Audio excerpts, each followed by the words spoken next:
Yanga bingwa. Ndo usemi wa Ghalib Said. Ina watu na ina vitu. Uwezo wa mchezaji binafsi ndo unaweza ukaamua matokeo.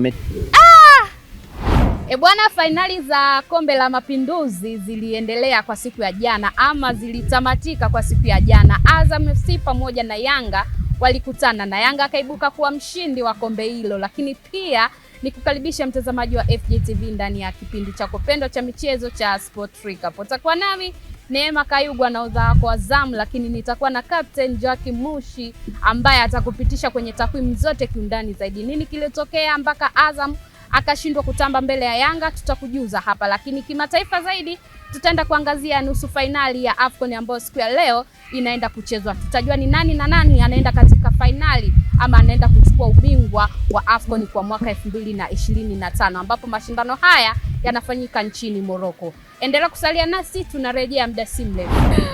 Bwana, tumerejea tena na kama unavyomuona Joakim Mushi tayari yuko hapa kwa ajili ya kukujuza yale yote ya kimichezo ambayo unahitaji kuyafahamu kama wewe mwana michezo. Joakim Mushi, kwema? Kwema Kayugwa, mambo? Uko poa? Niko poa kabisa. Mungu ni mwema. Yanga bingwa. Ndo usemi wa Ghalib Said, tajiri wa Young African. Chochote utachomuuliza kuhusu Yanga anakuambia Yanga bingwa, na sio maneno tupu, tunaona Yanga bingwa kwa Mapinduzi. Tukianzia hapo hapo kwenye upande wa Yanga, kwa maana hapa tuko kwenye upande wa kitaifa zaidi. Yanga aliweza maintain ile hali ya kusema kwamba anahitaji ubingwa, kwa sababu ukiangalia katika michezo yote ya Mapinduzi ameonyesha kiwango kizuri. Azam kadi nyekundu, dakika 90 bila kufungana, wanaenda penati. Mchezo ulikuwa ni wa aina gani na fainali uliona kwa namna gani? Kwanza ilikuwa ni fainali nzuri, pia ilikuwa inakutanisha miongoni mwa timu bora.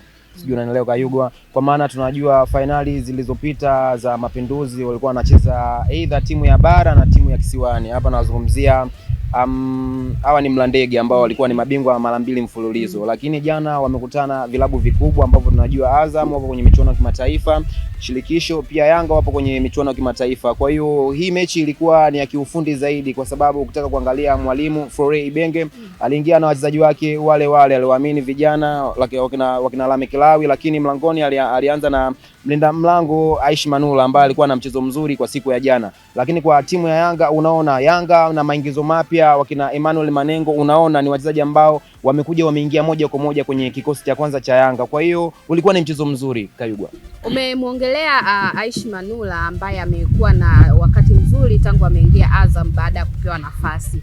Siku ya jana imetamatika fainali za Mapinduzi, amekuwa golikipa bora wa mashindano. Kwake hili linakuwa la namna gani ama linaenda kumpa taswira gani kwenye maendeleo yake ya kurudi yule Aishi Manula Tanzaniani tunayemhitaji? Mimi hata siku moja sijai kumbeza Aishi Manula, kwa maana naamini uwezo wake. Najua tu ni majeraha. Ujue wachezaji wengi wanapopata majeraha kurudi kwenye uwezo wao Kayugwa inahitaji muda. Na lakini ukitaka kuangalia na Manula, timu ambayo alikuwepo ni Simba, ni timu kubwa ambayo haina muda wa kumsubiria golikipa. Kwa hiyo kwa Aishi Manula, kwa sehemu ambapo yupo sehemu salama, Azam ni nyumbani, unaona anacheza hana pressure, anacheza kajiachia na anaisaidia timu. Mimi naamini national team ikiitwa round hii, mimi naamini jina la Aishi linaweza likawemo. Tukienda kwa Azam FC. Binafsi yangu nimependa approach ya mwalimu kocha Ibenge. Namuona kabisa ni mwalimu ambaye anaenda kukiletea kikosi cha Azam mafanikio.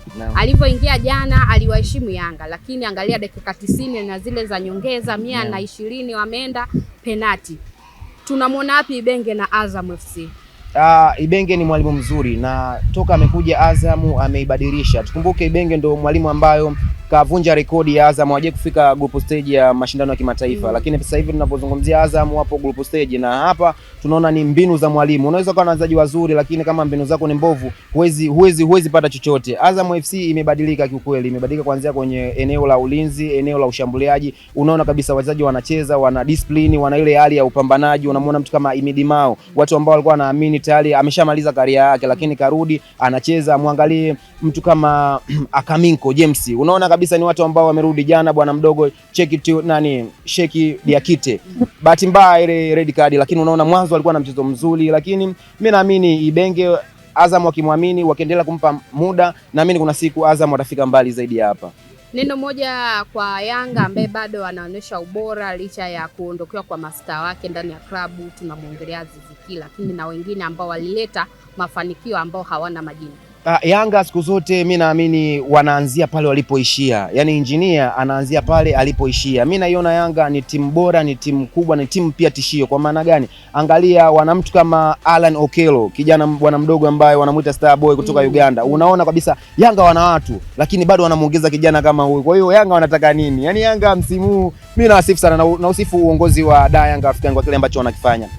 Yanga mnasifiwa, lakini mnapewa maua yenu kutoka kwa Captain Joachim Mushi ambaye anasema Yanga wanaanza pale walipoishia msimu uliopita. Takwimu zinaonesha Yanga miaka 4 hii ameonyesha ubora, kwa sababu huko nyuma alikuwa hafanyi vizuri kabisa. Nchini Morocco ambapo tunakutana na nusu fainali ya kombe la AFCON kwa mwaka 2025.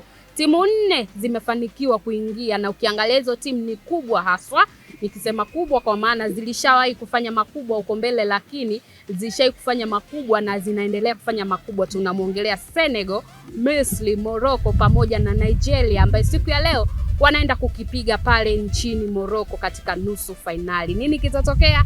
Niko na Joachim Mushi, unamuona yuko hapa na atakuchambulia na ataniambia ni nani anamtizamia kwenda kuchukua ubingwa huu. Senegal pamoja na Misri. Na ukiangalia Morocco na Nigeria, nusu fainali za aina gani unaziona kwa siku ya leo? Leo zinachezwa, tofauti ni masaa. Tuanze na Senegal pamoja na Misri. Unapozungumzia Senegali hapa unamzungumzia Sadio Mane. Unapozungumzia Misri hapa unamzungumzia Mohamed Salah, King of Egypt. Utakuwa ni mchezo mzuri kwa maana unawakutanisha majanti wa Afrika. Senegal tunajua ni miongoni mwa timu ambazo miaka 4 tu hapa nyuma walikuwa ni mabingwa wa Afrika. Sijui unanielewa, lakini unapomzungumzia Misri ndo nchi ambayo inaongoza kuchukua mara nyingi hili kombe. Kwa hiyo lazima wanapokutana lazima kuwa kuna tahadhari. Misri tumeona mechi yao dhidi ya Ivory Coast ya robo finali mpaka wanafika nusu finali. Unaona walikuwa na mchezo mzuri. Unaona mtu kama Mohamed Salah anaweza kupambana, anaweza kuisaidia timu yake, nchi yake kufika hatua ya nusu finali. Pia vile vile Sadio Mane, unaona jinsi walivyopambana dhidi ya Mali, japokuwa watu walikuwa wanaona kama Mali ni timu rahisi, lakini Senegal tukumbuke walipata ushindi mwembamba goli moja. Kwa hiyo unaona kabisa ni timu za aina gani na mataifa ya aina gani ambayo yanakutana. Hapa kiuwezo tunaachia zile dakika 90 ama tunaachia dakika za muamuzi ndio zinaweza zikaamua, lakini kwenye makaratasi wote wako 50-50. Senegal pamoja na Misri wote wako 50-50 kwa sababu wote wana mastaa wale ambao wameshachukua Ballon d'Or ya Afrika, kwa maana mchezaji bora wa Afrika wa mwaka. Tunamwongelea Sadio Mane kwa upande wa Senegal, lakini kwa upande wa Misri Mo Salah alishawahi kuchukua miaka hiyo. Tuje kwa Morocco, wenyeji wa michuano, lakini kwa Nigeria ambao binafsi yangu ni moja ya timu bora kwa msimu huu ndani ya AFCON kwa sababu ina watu na ina vitu. Yani na watu na yani sasa hivi Waafrika wengi kama wote wamehamia Nigeria. Yani kila Mwafrika unamsikia anakuambia mimi mapenzi yangu kwa Nigeria. Sasa sijajua hii inatokana baada ya Nigeria labda kumuondoa Mwarabu ama ni nini. Yote yatakuwa ni majibu lakini tuingie kwenye mchezo wenyewe husika. Nigeria pamoja na Morocco wanaenda kukutana. Morocco ameonyesha ubora. Tuseme ukweli, lakini kuna maamuzi mengine yamefanyika ambayo yamembeba Morocco kwenye baadhi ya michezo. Kwa sababu mchezo unaonyeshwa ni mchezo wa wazi. Tumeona kwenye mechi ya 16 bora dhidi ya Tanzania tumeona maamuzi yaliyofanyika. Ubora umebaki pale pale, lakini kuna yale maamuzi ambayo yanabebeka. Leo anaenda kukutana na Nigeria ambao ni bora na wenyewe ni bora.